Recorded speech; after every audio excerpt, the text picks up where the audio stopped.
اگر قبر میں عذاب ہے تو پھر قیامت والے دن بھی عذاب ہوگا، دونوں میں کیا فرق ہے؟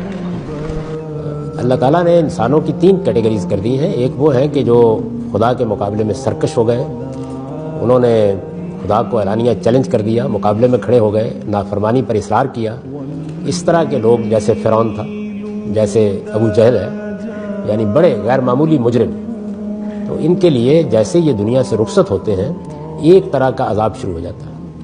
یہ قرآن مجید نے فرعون کا ذکر کر کے خود بیان کر دیا ہے کہ فرعون اور اس کے لشکری صبح و شام اس عذاب کے سامنے پیش کیے جاتے ہیں جو ان کو آگے ملنے والا ہے.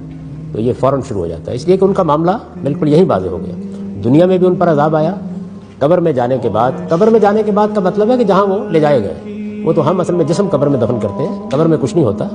عالم برزخ میں کہیں جہاں اللہ کے فرشتے لے گئے ہیں، جہاں اللہ نے رکھا ہوا ہے انسانوں کو، تو وہاں ان کے اوپر ایک کیفیت گزرنا شروع ہو جاتی ہے. اس کے بالکل اپوزٹ، اس کے مقابل دوسرے گروہ وہ ہیں کہ جنہوں نے نیکی میں، خیر میں، خدا کی فرما برداری میں اپنے کمال کو حاصل کیا. جیسے اللہ کے پیغمبر ہیں، غیر معمولی شخصیات ہیں، تو ان کے لیے اللہ کی نعمتیں فوراً بعد شروع ہو جاتی ہیں. یعنی ان کو اللہ تعالیٰ یہ قرآن مجید کے الفاظ میں ان ربہم یرزقون، اللہ اپنی عنایتوں رحمتوں کا ان کو فوراً مزہ چکانا شروع کر دیتے ہیں.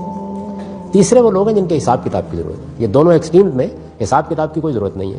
ان کو سلا دیا جاتا ہے، قیامت میں اٹھایا جائے گا، حساب کیا جائے گا، اس کے بعد فیصلہ ہوگا کدھر جانا ہے، انہوں نے جنت میں یا جانا. تو یہ تینوں بالکل الگ الگ کیٹیگریز، ہر ایک کے ساتھ یکساں معاملہ نہیں ہوگا.